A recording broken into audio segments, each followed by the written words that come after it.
Good morning from Africa Tech Week 2025. I'm here in Cape Town together with Minister Solly Malatsi. Nice to meet you again. It's a pleasure to meet you. Thank you. In your speech, you talked about how can we innovate South Africa to a more data and digital-driven economy. What do you think are the key pillars when we look here, we're coming all together on the Africa Tech Week to really, leverage from our, innovators and from our startups? Yeah, look, I think as I said in the audience there, one of the key things is having the regulatory certainty, because for innovators and potential investors, you're only going to put your resources and test, the boundaries of your innovation in an environment that should be nurturing the two and not stifling that. But that requires that as government, we're in constant conversation about striking the right balance, right balance between, regulatory fairness and also stimulating the investment that our economy needs. Mm.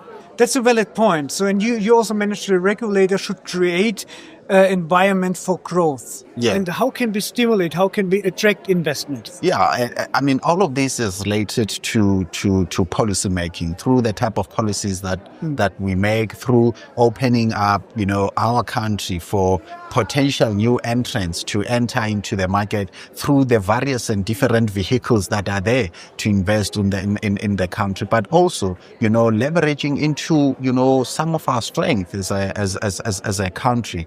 When you look on the African continent in terms of, both the reliability of our energy and the progress that we have made in there, embracing green energy, for instance, and also just providing a stable environment of governance, that we become, the strongest contender in that space. And we have to leverage that the most because we are in a competitive environment where other countries are also, putting very enticing incentives for potential investors to enter their boundaries.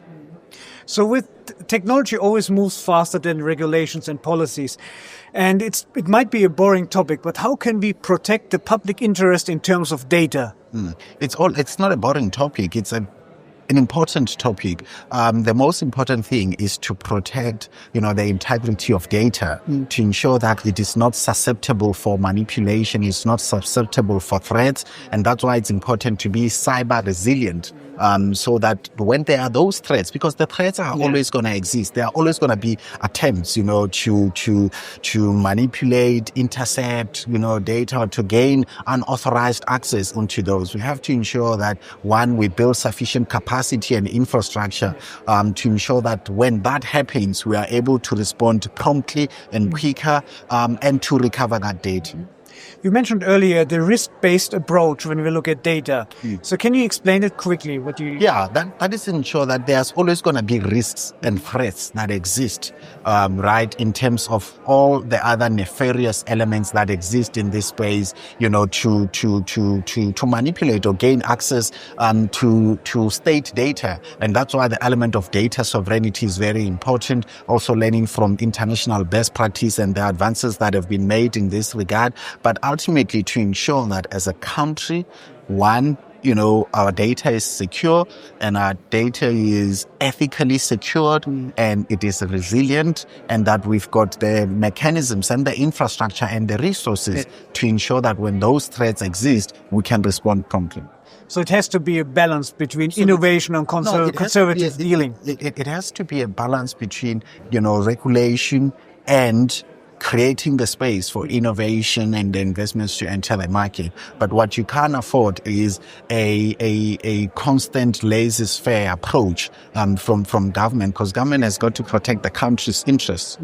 So it's all about as well to come together with the private and public sector then to overcome. Any advance that we are going to make in the ICT sector, in technology, and the whole of society requires that government, private sector, civil society, academia, and all the other movements that exist in society, that we work together towards a common cause.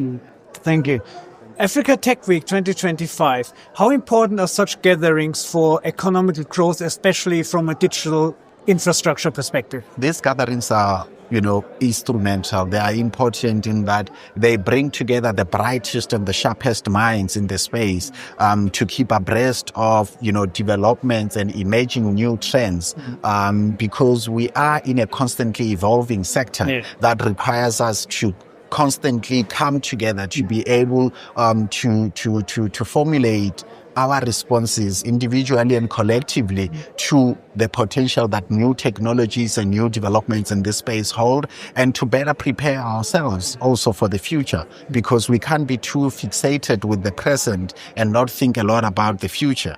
Yeah. Yes. Thank you very much, Mr. Malatsi. Okay. That was Tech Africa News from Africa Tech Week 2025.